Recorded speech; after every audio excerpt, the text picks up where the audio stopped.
They're trying to become adults, and it's a massive thing neurologically and physically and mentally for them. So I think it's about patience, isn't it, as well? It's about having communication, about cleaning and all the things that happen in a house on a daily basis. I wanted to kind of Velcro them to me when they were little. And when they got to teenagers, I really wanted to spend a lot less time with them because it was the hardest part of parenting. More than half of adults under 24 are now living with their parents, a record number, according to the Office for National Statistics. But how do you make sure your boomerang kids don't come back and slap you in the face? Well, let's speak to Lorraine Candy, who's a journalist and the author of Mum, What's Wrong With You? Morning, Lorraine. Morning. This is presumably because young people can't afford to move out. Yeah, I think lots of things have contributed to this. I know it's the census saying it's general, but I think the pandemic has had an effect on this particular generation of youngsters who left home during the pandemic, went to university. They didn't fully individuate, as the therapists say. And I think it's been a lot more difficult for them. Opportunities financially and in terms of careers and further education haven't been as good for them. What are the challenges if older kids come back home? Because I can imagine lots of people, or maybe even never leave. Lots of people kind of look forward, don't they, to that time where they can just kind of be with their partner and the kids are gone and a quieter life. I guess I'm thinking maybe food and laundry are the challenges. Well, I've got 4 children and the eldest is 20 and she's been back a lot.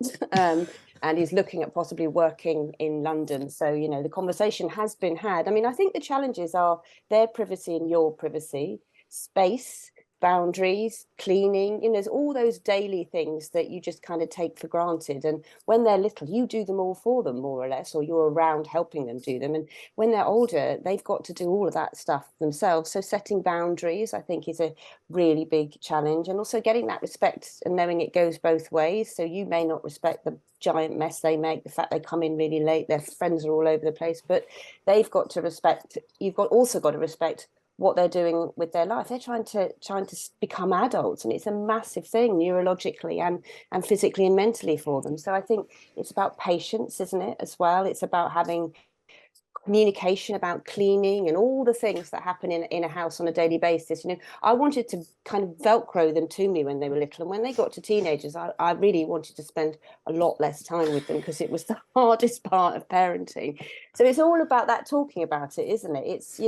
It's lovely to have them, but you've also got your own space. But empty nest, I had underestimated how horrific that was. I found it really, really upsetting and emotional. And I just kind of got over it when I've got an 18-year-old as well, and they started to come back a bit more. So all the things I'd missed, not setting a plate for them at the table, their shoes not being around, their big coats not being around, suddenly they were all back again, and my emotions were a bit of a roller coaster. I think you just have to know it's coming, don't you? I remember I moved back in after uni. I had a job, and then I went back to Nottingham, which is where I was from. And my mum and dad said, "There's no point paying rent; just live in the house." Although I did pay rent, but that's another story. And I found one of the difficult things was I wanted to be considerate, but equally I wanted to have my own space. So mum would say, "Are you going to be in for dinner tonight?" I don't know, because I might go out with my mates, or I don't know. But then equally, I didn't want to annoy my mum. And you are right, it's that boundaries, and also whether those kids behave as kids or adults when they're back home. Well, I think it's also about what kind of parent you were. Were you a very involved parent or a controlling parent? Were you a very step back parent? I mean, the ideal is to sort of be authoritative and kind of be around, but you can't be that parent to them because they're adults now. So you've got to change your interaction. You're not doing the same things with them, are you? You're trying to learn a new way of being, and they're learning a new way of being as well because they're becoming adults. The brain changes between 12 and 25. There's a massive neurological change going on as they grow and learn everything. And we have to sort of respect that that's still happening to them around the age that they'll be moving back in, but also that you can't do all the stuff. I mean, certainly I will say, are you going to be around in the evening? We had our daughter live with us for a couple of weeks very recently. Are you going to be around in the evening? Would you like me to cook dinners for you?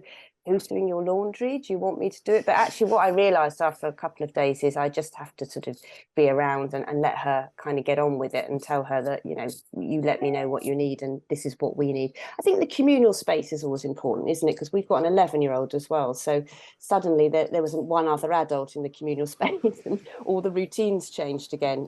I guess it's about communicating, isn't it? And being sort of soft around them, but also having your own boundaries as well. Lorraine, thanks for speaking to us this morning.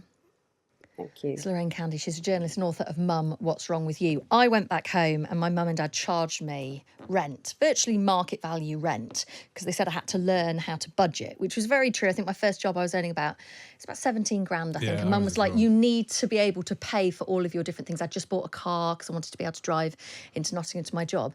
And then when I moved out 2 years later, they gave me all that money back to send me on my way, which was just the most wonderful gift. And I didn't know. I thought they were just keeping the money. I was so annoyed when they said So it did basically work. It worked. Of course it worked. And it meant when I moved into my unfurnished flat, I could buy a bed and a sofa and, I had some money. It's troublingly good parenting, that.